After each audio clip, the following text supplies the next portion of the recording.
You know the real economy is not doing well when thieves are stealing streetlight copper wires.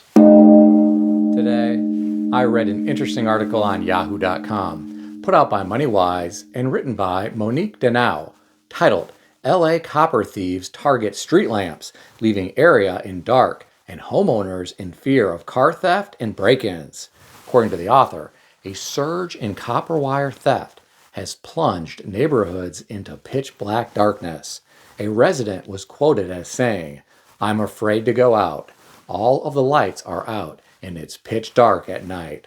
To make matters worse, the author of this article said there have been a number of car break-ins as well. Now, some of you might be thinking these are just a couple of isolated instances. Well, you'd be wrong.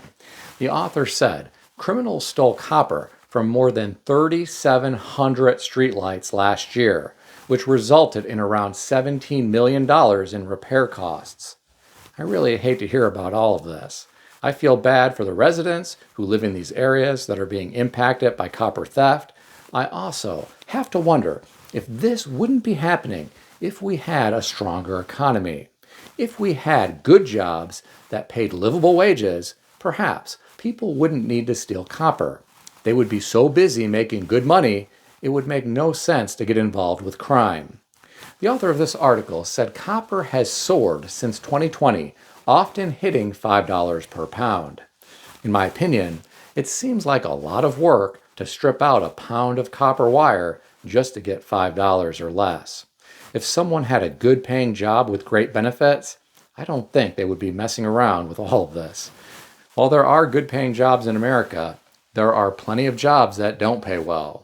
There's often a barrier to entry for high-paying jobs.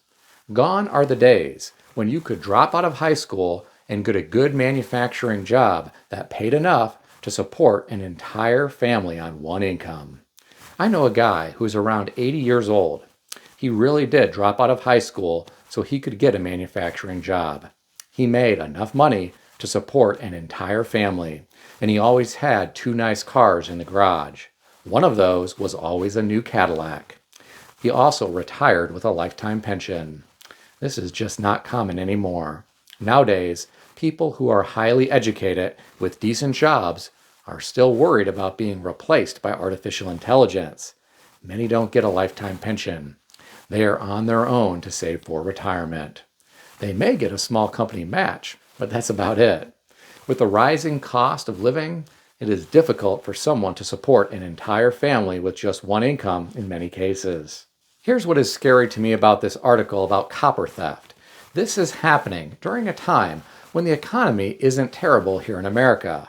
If we enter an ugly recession or see a big drop in the stock market that doesn't quickly recover, we could see unemployment spike higher. Some people who struggle to find new jobs may get desperate. I hate to think that way, but it is certainly a possibility. What do you think about all this? Share your thoughts in the comment section below. On the topic of unemployment, I read an article today on ZeroHedge.com, written by Tyler Durden, likely a pseudonym for writers at Zero Hedge, titled UPS to slash 20,000 jobs on Amazon pullback and looming freight slowdown.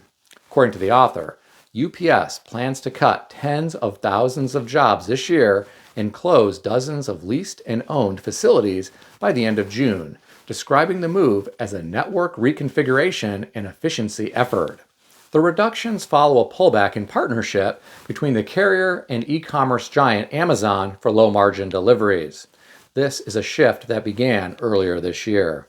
This also has to do with the slowdown in package volumes from China because of President Trump's tariff wall. Here are my thoughts. I hate to hear about all of this. My heart goes out to people who will be losing their jobs.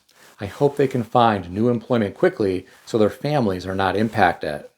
I'm afraid some may struggle to find jobs that pay as well as UPS. I have a friend whose girlfriend has been at UPS for quite some time, and she is making decent money.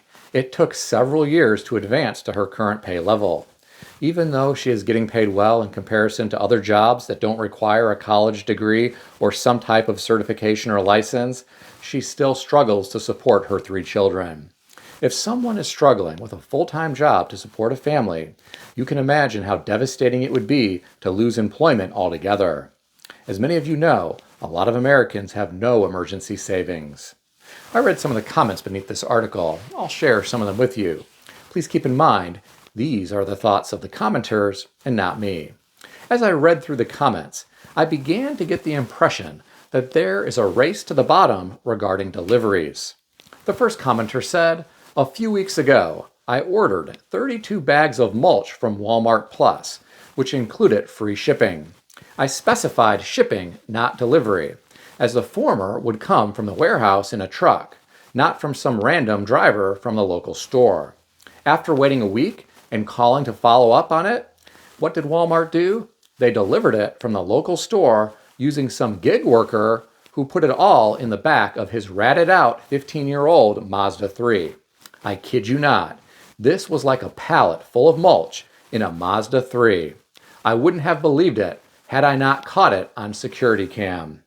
Another person said, "A while back, a battered Nissan pulled into our driveway with a license plate that said hot mess.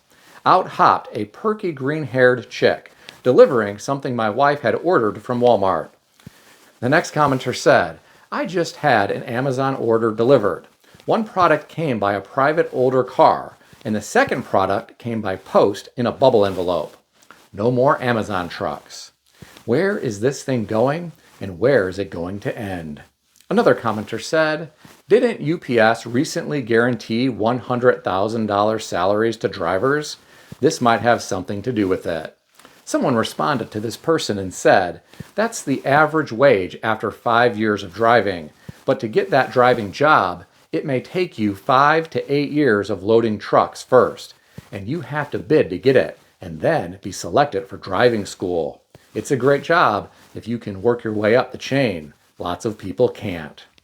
Well, my friends, the commenters always have interesting things to say. I really found the comment about the guy delivering 32 bags of mulch in a Mazda 3 to be interesting. What do you think about all this? Share your thoughts in the comment section below. If you enjoyed this video, consider subscribing to the channel. I want to extend a special thanks to everyone who has subscribed to this channel. I want to also thank all of my channel members. If you would like to become a channel member, there is a link in the description beneath this video. You can read more about the different membership levels.